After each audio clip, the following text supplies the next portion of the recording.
সবার আগে চলুন অতিরিক্ত করা বলতে ঠিক কি বোঝায় তা বোঝার চেষ্টা করি। নিশ্চয়ই যারা সীমা অতিরিক্ত করে আল্লাহ তাদের ভালোবাসেন না।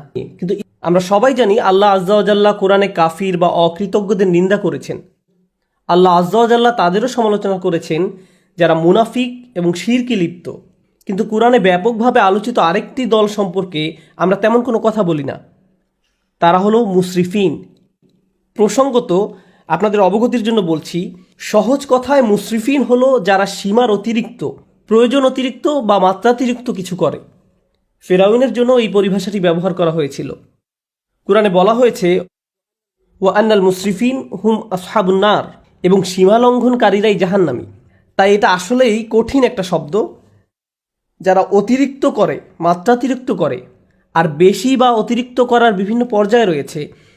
আল্লাহ তাআলা কোরআনে একজন নবীর উদ্ধৃতি দিয়েছেন যখন তিনি তার সম্প্রদায়কে উদ্দেশ্য করে বলছিলেন ওয়ালা তুতিউ আমরাল মুসরিফিন, এবং তোমরা সীমা লঙ্ঘনকারীদের নির্দেশের আনুগত্য করো না। সুতরাং দেখা যাচ্ছে সীমার অতিরিক্ত করা একটা ঘৃণিত খারাপ গুণ, আর বিষয়টা উপলব্ধি করা গুরুত্বপূর্ণ।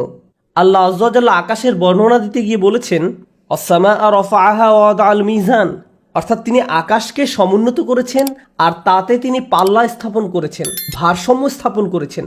মানে হলো পৃথিবী, চন্দ্র, সূর্য সব কিছু তার নির্দিষ্ট জায়গায় ভারসাম্যপূর্ণ উপায়ে স্থাপন করা হয়েছে। দিন রাতের সাথে ব্যালেন্স রক্ষা করে চলে। মহাকাশে যা কিছু আছে কুল্লুন ফি ফালাকি ইয়াসবাহুন, সবাই আপন আপন কক্ষপথে বিচরণ করে। এভাবেই আল্লাহ বিষয়সমূহ পছন্দ করেন। বিভিন্ন জিনিস একে অন্যের সাথে সঙ্গতি এবং ভারসাম্য বজায় রেখে চলুক।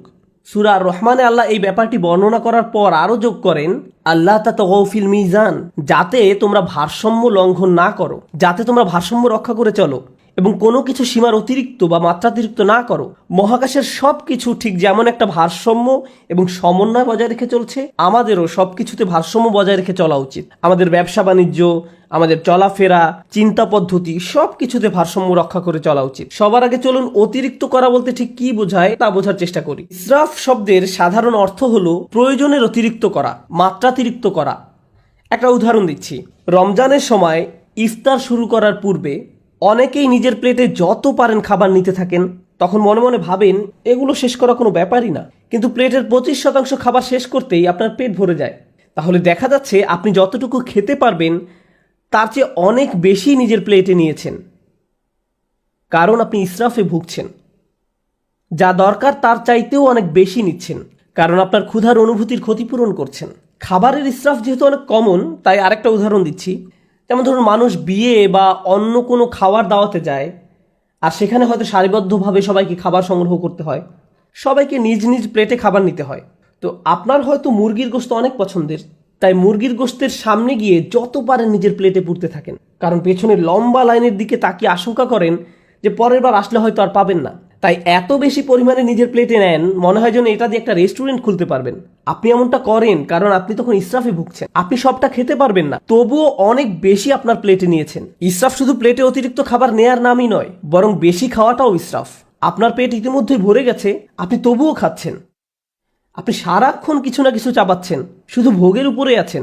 খাবারের ক্ষেত্রে আপনার যেটা খাওয়া উচিত নয় সেটা অনেক বেশি পরিমাণে ভক্ষণ করাটাও ইসরাফ। হ্যাঁ, শরীর ঠিকভাবে কাজ করার জন্য চিনি দরকার, শর্করা দরকার, কিন্তু সব কিছু একটা সহনীয় মাত্রায় থাকতে হবে। এখন আপনি যদি সারাক্ষণ চকলেট বা মিষ্টি জাতীয় খাবার খেতে থাকেন, ঠিক প্রকৃতিতে যেমন ভারসাম্য রয়েছে, ঠিক তেমনি আপনি যদি খাবারের ভারসাম্য বিনষ্ট করেন, একটার চেয়ে অন্যটা বেশি পরিমাণে খান, আপনার শরীরে এর বিরূপ প্রতিক্রিয়া দেখা দিবে। এই প্রতিক্রিয়া হয়তো এখন দেখা যাচ্ছে না, কিন্তু 1 দশক পরে হার্টের সমস্যা, ডায়াবেটিসের জন্য ডাক্তারের শরণাপন্ন হতে হচ্ছে, কারণ আপনি ইসরাফে ভুগছিলেন। তাহলে দেখা যাচ্ছে ইসরাফ একজন মানুষের জীবনে বহু খারাপ পরিণতি নিয়ে আসে। আমি খাবারের উদাহরণ দিয়ে শুরু করেছি, কিন্তু ইসরাফ খরচ করার ক্ষেত্রেও হতে পারে। আপনি মার্কেটে গিয়েছেন একটা ব্যাগ কিনতে, কিন্তু নিয়ে এসেছেন 3টি ব্যাগ, কারণ 3টা ব্যাগের কালারই খুব সুন্দর। অথবা দোকানে গিয়েছেন শুধু ডিম কেনার জন্য, কিন্তু বাজার শেষে দেখেন $200 খরচ করে ফেলেছেন, কারণ যা সামনে পড়েছে সব ঝুড়িতে পড়েছেন। এটাও ইসরাফ। আপনার দরকার ছিল না, কিন্তু ভেবেছেন এখন দরকার নেই, পরে হয়তো লাগবে। ওইটা দরকার হতে পারে, এটা দরকার হতে পারে। এভাবে নিজেকে বুঝিয়েছেন আপনার এগুলো দরকার। এই কারণে কিছু মানুষ জিনিসপত্র অতিরিক্ত জমানোর সমস্যায় ভোগেন। তাদের এত জামা কাপড় যে ওয়ারড্রোবে জায়গা হয় না। তাদের আলমারি 1987 সাল থেকে জমানো কাপড়ে পূর্ণ হয়ে আছে। মানুষ এভাবে অপ্রয়োজনীয় জিনিসপত্র সংগ্রহ করে রাখে, যেটা আসলে সে ব্যবহার করে না, কাজে লাগায় না। এটাও এক ধরনের ইসরাফ। আপনি বাসায় গেলে নিজেই বলতে পারবেন জিনিসপত্র জমিয়ে রাখার সমস্যায় ভুগছেন কিনা। যদি দেখেন এখানে সেখানে ছোটখাটো জিনিসপত্র পড়ে আছে, বুঝতে পারছেন না কোথায় রাখবেন, জানেনও না এটা আসলে কোন কাজে লাগে, মনে মনে ভাবেন এটা আসলে কি কাজে লাগে, এরকম যদি অনেক থাকে, সম্ভবত আপনি ইসরাফে ভুগছেন। তো জমিয়ে রাখা আর অতিরিক্ত চাওয়া একজন মানুষের জীবনের সত্যিকারের সমস্যা হিসেবে দেখা দিতে পারে। খাওয়া এবং জমিয়ে রাখার অভ্যাস ছাড়াও ইসরাফ হতে পারে বিনোদনের ক্ষেত্রে। সবারই মাঝে মাঝে একটু রিল্যাক্স দরকার পড়ে। সোশ্যাল মিডিয়ায় কিছু একটা দেখা, কোথাও ঘুরতে যাওয়া বা কিছুক্ষণ খেলাধুলা করার মাধ্যমে একটু বিরতি নিতে পারেন, এটা সমস্যা না। কিন্তু কিছু কিছু মানুষের জন্য তার গোটা জীবনটাই যেন একটা বিরতি।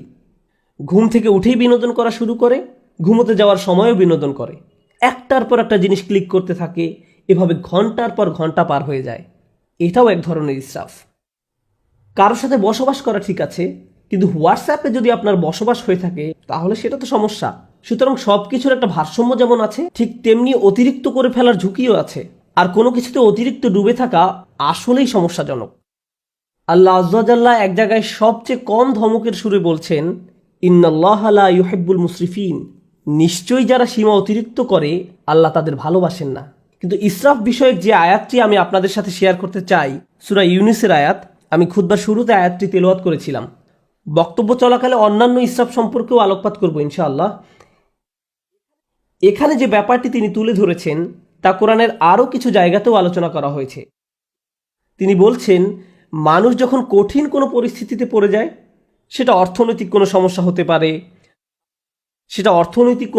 হতে পারে, স্বাস্থ্যগত কোনো সমস্যা হতে পারে, পারিবারিক কোনো সমস্যা হতে পারে, ধর্মীয় সংকট হতে পারে, যে কোনো ধরনের সংকটই হোক না কেন, যা মানুষের উপর পতিত হয়, দাআনা লিজানবিহি আও কাঈদান আও কাঈমান, তখন সে আল্লাহকে ডাকতে থাকে, ইয়া আল্লাহ, আমাকে এই পরিস্থিতি থেকে বাঁচিয়ে দিন, একমাত্র আপনিই আমাকে এখন বাঁচাতে পারেন, আমি সব উপায়ে চেষ্টা করেছি, আমাকে সাহায্য করার কেউ নেই একমাত্র আপনি ছাড়া। যে ব্যক্তি দাঁড়িয়ে বসে শয়নে আল্লাহকে ডাকতে থাকে, ইয়া আল্লাহ, আমার এই সমস্যাটা দূর করে দিন, আমাকে সাহায্য করুন, আমাকে সাহায্য করুন, আমাকে সাহায্য করুন, তখন সে বেপরোয়া হয়ে আল্লাহকে ডাকতে থাকে। ফালাম্মা কাশাফনা আনহু দুররাহ, তারপর যখন আমি তার সেই কষ্ট দূর করে দেই, মাররান কাআল্লাম ইয়াদউনা, তখন সে এমনভাবে চলতে থাকে মনে হয় যেন তাকে কোনো দুঃখ কষ্ট স্পর্শ করার কারণে সে আমাকে ডাকেইনি। তাহলে দেখা যাচ্ছে যখন আপনি কোনো সমস্যায় পতিত হন তখন বেপরোয়া হয়ে আল্লাহকে ডাকতে থাকেন, কিন্তু আল্লাহ তাআলা যখন সমস্যাটি সমাধান করে দেন তখন পূর্বাবস্থায় ফিরে যান। তখন আমরা এমন আচরণ করি মনে হয় যেন আমরা আল্লাহর নিকট কোনো প্রার্থনা করিনি, আমাদের চোখ থেকে অশ্রু নির্গত হয়নি, কিন্তু আমরা ঠিকই তখন কেঁদেছিলাম। আর এখন আমাদের কষ্ট দূর করে দেওয়ার পর আমরা আল্লাহকে ভুলে গিয়েছি, নিজের মতো করে জীবনে চলা শুরু করেছি। আপনাদের মনে প্রশ্ন আসতে পারে যে এর সাথে তাহলে ইসরাফের সম্পর্ক কি? মনে হচ্ছে এর সাথে ইসরাফের কোনো সম্পর্ক নেই, কিন্তু আল্লাহ যেভাবে এই আয়াতের সমাপ্তি টেনেছেন তার সাথে এর সম্পর্ক রয়েছে। কাযালিকা যুয়্যিনা লিল মুসরিফিনা মা কানু ইয়ামালুন, এভাবেই যারা সীমার অতিরিক্ত করে তাদের জন্য তাদের কাজকর্মগুলোকে চাকচিক্যময় বানিয়ে দেওয়া হয়েছে। এই আয়াতটি আমাদের জীবনের খুবই গোপন একটা বিষয় সম্পর্কে জানান দিচ্ছে। আপনি যদি অমিতব্যয়িতার জিন্দেগি যাপন করেন, সেটা টাকার ক্ষেত্রে হতে পারে, এমন কাজে টাকা ব্যয় করা যেখানে ব্যয় করা উচিত নয়, মাত্রাতিরিক্ত বিনোদন যা সম্পর্কে একটু আগে বলেছি, অতিরিক্ত সামাজিকতা, অর্থাৎ আপনি সব সময় কারো না কারোর সাথে আড্ডা দিয়ে থাকেন, সব সময় বাইরে ঘুরতে যান, বন্ধুদের সাথে মৌজমাস্তি করতে থাকেন, সব সময় মানুষের সাথে কথা বলে সময় কাটান, ফলে ইবাদত করার যথেষ্ট সময় পান না। আপনি যাই করেন না কেন মাত্রাতিরিক্ত করেন। আপনার জীবনযাপন পদ্ধতি যদি এরকম হয়ে থাকে তাহলে সব সময় বিভিন্ন রকমের সমস্যায় পতিত হবেন, আপনার উপর বিভিন্ন কষ্ট আপতিত হবে। আপনারা যেহেতু পুরুষ, তাই পুরুষদের নিয়ে একটা উদাহরণ দেই। একজন পুরুষ হিসেবে আপনার উপর বিভিন্ন রকমের দায় দায়িত্ব আছে। আপনার বাবা মায়ের প্রতি দায় দায়িত্ব আছে, ভাই বোনের প্রতি দায়িত্ব রয়েছে, আপনার স্ত্রীর প্রতি দায়িত্ব রয়েছে, আপনার সন্তান সন্ততির উপর দায়িত্ব রয়েছে, তার উপর রয়েছে ধর্মীয় দায় দায়িত্ব, চাকরির দায় দায়িত্ব, অর্থনৈতিক দায় দায়িত্ব, বন্ধু বান্ধবের খোঁজ খবর নেয়া, নিজের শরীর ঠিক রাখা সহ নানান রকমের ব্যাপার চারিদিক থেকে প্রতিনিয়ত আপনাকে টানছে। এখন কেউ যদি সিদ্ধান্ত নেয় যে সে সব কিছু ভুলে শুধু তার স্বাস্থ্যের উন্নতি নিয়ে পড়ে থাকবে, পাল্লাটা এখন একদিকে নামিয়ে দিয়েছে, সে হয়তো ভালো স্বাস্থ্য অর্জন করবে ঠিকই, কিন্তু জীবনের অন্যান্য ব্যাপারগুলো তার জন্য নানান রকম সমস্যা বয়ে নিয়ে আসবে। অথবা কেউ বলল আমি শুধু আমার সন্তানদের যত্ন নিব, বাবা মায়ের কথা ভুলে যাব, তাদের কথা ভুলে যান, তাহলেও আপনার জীবনে বহু সমস্যা দেখা দিবে। তাই আমরা যদি একটা ব্যাপারের কুরবানি দিয়ে অন্য ব্যাপারগুলো নিয়ে পড়ে থাকি, সব সময় কিছু না কিছু থাকবে যা আপনার মনোযোগের দাবি জানাবে, যার ভারসাম্য রক্ষা করা প্রয়োজন। প্রতিবার যখন আমরা একটা কিছু অতিরিক্ত পরিমাণে করি, এর মাধ্যমে আমরা আসলে অন্য আরেকটা ব্যাপারকে অগ্রাহ্য করি, বঞ্চিত করি, কিছু একটার অধিকার আমরা অস্বীকার করি। ফলশ্রুতিতে আমাদের জীবন পথে নানান রকম সমস্যা এসে জড়ো হয়। তারপর আমরা আমাদের সমস্যা দূর করে দেওয়ার জন্য আল্লাহর কাছে দোয়া করি। আমরা যখন কোনো কষ্টকর সময় পতিত হই, তখন একটি বিষয় আমরা পরীক্ষা করে দেখতে পারি, কোথায় আমি অতিরিক্ত কিছু করেছি, কোন কাজে আমি বেশি আচ্ছন্ন হয়ে পড়েছিলাম, কোন ব্যাপারটা আমি উপেক্ষা করেছি, আর কোন ব্যাপারটায় আমি অতিরিক্ত মনোযোগ দিয়েছি। আমি কি কোনো কিছুতে বেশি করে ফেলেছি? এজন্যই কি আমি সমস্যায় পড়েছি? যে ভারসাম্য থাকার কথা ছিল সেটা হারিয়ে ফেলার কারণেই কি এমনটা হয়েছে? অতএব এটা আসলে আমাদের ধর্মের অন্যতম একটা মূলনীতি, খুবই শক্তিশালী একটা মূলনীতি। আরেকটা উদাহরণ দিচ্ছি, নিজে নিজে চিন্তা করে দেখুন। আবেগের ক্ষেত্রে অতিরিক্তের সম্ভাবনা রয়েছে। যেমন রাগ হওয়া সাধারণ ব্যাপার, কেউ আপনাকে খারাপ কিছু বললে আপনার রাগ হবে, এটা স্বাভাবিক একটা প্রতিক্রিয়া। এক্ষেত্রে অতিরিক্ত হবে যদি আপনি দিনরাত 24 ঘন্টা মনের মাঝে সেই ক্রোধ পুষে রাখেন, সারাক্ষণ এটা নিয়ে ক্রোধান্বিত থাকেন। একটি পীড়াদায়ক কথা আপনাকে বলা হয়েছিল, আর আপনি কিনা সেই একটি কথা নিয়ে পড়ে রয়েছেন। আপনার চিন্তাভাবনার সব কিছুতেই এটাকে প্রভাব বিস্তার করতে দিয়েছেন। এর ফলে সব কিছুতে আপনার দৃষ্টিভঙ্গি পরিবর্তিত হয়ে গিয়েছে। কোনো কিছুই আপনাকে আর সুখী করে না, ভালো লাগে না। যেসব ব্যাপার আপনাকে কখনোই রাগান্বিত করতো না, সে ব্যাপারগুলো নিয়েও আপনি রেগে যান, সব কিছুতেই আপনি বিরক্তি প্রকাশ করেন। এমনটি যখন ঘটে, তখন আপনার আশেপাশের প্রিয়জনরা এর ফলে কষ্ট পায়। সুতরাং ধারাবাহিক একটা প্রতিক্রিয়া শুরু হয় এবং আপনি নিজেই একটা কষ্টে পতিত হন। কারণ একটা অনুভূতির ক্ষেত্রে আপনি ইসরাফ করেছেন, অনেক দূরে চলে গিয়েছেন। অন্য অনুভূতির ক্ষেত্রেও একই ব্যাপার ঘটেছে। যেমন মজা করা, কৌতুক করা বা মজা করা স্বাভাবিক আচরণ, কিন্তু আপনি যদি সারাক্ষণ হাসি ঠাট্টা করতে থাকেন, শেষে হয়তো কাউকে মনে কষ্ট দিয়ে বসবেন, কোনো কিছুতেই সিরিয়াস হতে পারবেন না। গুরুত্বপূর্ণ কিছু বলা হলো আর আপনি কিনা এটা নিয়ে মশকরা করতে থাকবেন। এর ফলে আপনি অন্য মানুষদের অনুভূতি উপলব্ধি করতে পারছেন না, তাদের প্রয়োজনটা আপনি বুঝতে পারছেন না। তাহলে ইসরাফ একজন মানুষের জীবনে বহু সমস্যা তৈরি করে। ইসরাফ নিয়ে আমার প্রিয় একটা দোয়া, যেটা সূরা আল ইমরানে এসেছে। আমি বহু কারণে এই দোয়াটি পছন্দ করি। তার একটি কারণ হলো, আল্লাহ আযজা ওয়া জাল্লা এমন কিছু মানুষের প্রশংসা করেছেন যারা রাসূলুল্লাহ সাল্লাল্লাহু আলাইহি ওয়াসাল্লামের আগমনের বহু শতাব্দী পূর্বে তাদের নিজেদের নবীর সাথে নিয়ে আল্লাহ রাস্তায় যুদ্ধ করত। সেই মানুষদের নিজেদের নবী ছিল এবং তাদেরকে আল্লাহ রাস্তায় জীবন বিলাতে আহ্বান জানানো হতো। যুদ্ধে যাওয়ার পূর্বে তারা এই দোয়াটি করত, وما كان قولهم إلا أن قالوا রব্বানা ইগফির লানা যুনুবানা ওয়া ইসরাফানা ফি আমরিনা ওয়া সাব্বিত আকদামানা ওয়ানসুরনা আলাল কওমিল কাফিরিন। চারটা বিষয় চেয়ে তারা আল্লাহর নিকট দোয়া করত হাজার হাজার বছর পূর্বে। আল্লাহ দেখলেন এই দোয়াটি এতটাই কালোত্তীর্ণ এবং মূল্যবান যে তিনি দোয়াটিকে কোরআনের অংশ করে দিলেন। প্রথমত আল্লাহ রাস্তায় যুদ্ধ করা এই মানুষগুলো বলতো, হে আল্লাহ, আমাদের পাপগুলো ক্ষমা করে দিন। রব্বানা ইগফির লানা যুনুবানা, রব্বানা ইগফির লানা যুনুবানা, আমাদের ভুলগুলো, আমাদের লজ্জাজনক কাজগুলো ঢেকে দিন। দ্বিতীয়ত ওয়া ইসরাফানা ফি আমরিনা, এবং বিভিন্ন কাজে কর্মে আমাদের যে বাড়াবাড়িগুলো রয়েছে তাও ঢেকে দিন। জীবনের বিভিন্ন ক্ষেত্রে প্রতিটি সিদ্ধান্ত নেওয়ার সময় যে বাড়াবাড়িগুলো করেছি, সীমার অতিরিক্ত যা কিছু করেছি, সেগুলো মাফ করে দিন। তাহলে তারা তাদের পাপগুলোকে একটা সমস্যা হিসেবে দেখলেন এবং কাজে বাড়াবাড়িগুলোকে আরেকটা সমস্যা হিসেবে দেখলেন। জানেন, দিন পালন করার ক্ষেত্রে অতিরিক্ত করার সমস্যা দেখা দিতে পারে। কোরআন আমাদেরকে বলছে, লা তাগলু ফি দীনিকুম, তোমরা দিনের ব্যাপারে বাড়াবাড়ি করো না। দিন পালনের ক্ষেত্রে কিভাবে বাড়াবাড়ি হয়? যেমন একজন বলল, আমি কোরআন শিখতে চাই। আমি বললাম, চমৎকার, খুবই খুশি যে তুমি কোরআন শিখতে চাইছো। সে বলল, না, আমি দিনরাত 24 ঘন্টা কোরআন পড়তে চাই। আমি বললাম, একটু থামো, তোমার ফ্যামিলি আছে, তাদের প্রতি তোমার দায়িত্ব কর্তব্য রয়েছে, তোমার চাকরি আছে, তোমাকে তোমার ছেলে মেয়েদের দেখাশোনা করতে হবে, তোমার স্বামী বা স্ত্রীর জন্য সময় ব্যয় করতে হবে। না না, আমি শুধু আল্লাহর কালাম শিখতে চাই, আল্লাহর কালাম আমার জন্য যথেষ্ট, আল্লাহ তাদের দেখাশোনা করবে। আমি বললাম, যে বইটা তুমি সারাদিন পড়ছো সেটাই তোমাকে এই দায় দায়িত্বগুলো পালন করার কথা বলছে। এভাবেও ইসরাফ ঘটে। একবার একদল বোনের সাথে আমার সাক্ষাৎ হয় যারা কোরআন অধ্যয়নে প্রচুর সময় ব্যয় করতেন। তারা দিনে হয়তো 16-17 ঘন্টা সময় ব্যয় করতেন কোরআন অধ্যয়নে। সে সময় দারুণ একটা ব্যাপার ঘটে। আমি তাদের উদ্দেশ্যে বক্তব্য দেওয়ার পূর্বে তাদের গ্রুপের একজনের মেয়ে এসে আমার সাথে দেখা করে। সে বলে, আপনি এখন এই গ্রুপের উদ্দেশ্যে বক্তব্য দিবেন? আমার আম্মুও এই দলের সদস্য, আপনি কি একটু তাদের থামতে বলবেন? আমি বললাম, কি? সে বলল, কারণ আমি আমার আম্মুকে খুব মিস করি, তার সাথে আমার খুবই কম দেখা হয়। তিনি সব সময় পড়ালেখা করেন, বাসায় থাকলেও তার কানে হেডফোন থাকে এবং বলেন, আমাকে ডিস্টার্ব করো না। তিনি কোরআনের শব্দ পড়ায়, ব্যাখ্যা পড়ায় সব সময় ব্যস্ত থাকেন। আমি আশা করছি আপনি এই ব্যাপারে তাকে কিছু বলবেন। জানেন সবচেয়ে ভয়ঙ্কর ব্যাপার কি ছিল? সে আরও বলেছিল, আমার মায়ের কারণে আমার এখন আর কোরআন পড়ার কোনো আগ্রহ নেই। তারপর আমি যখন তাদের সামনে কথা বলতে গেলাম, আমি এই মেয়েটি সম্পর্কে কিছুই বললাম না। আমি বললাম, চলুন আজকে সবাই মিলে কিছু আয়াত অধ্যয়ন করি। তারপর আমরা কয়েকটি আয়াত পড়লাম।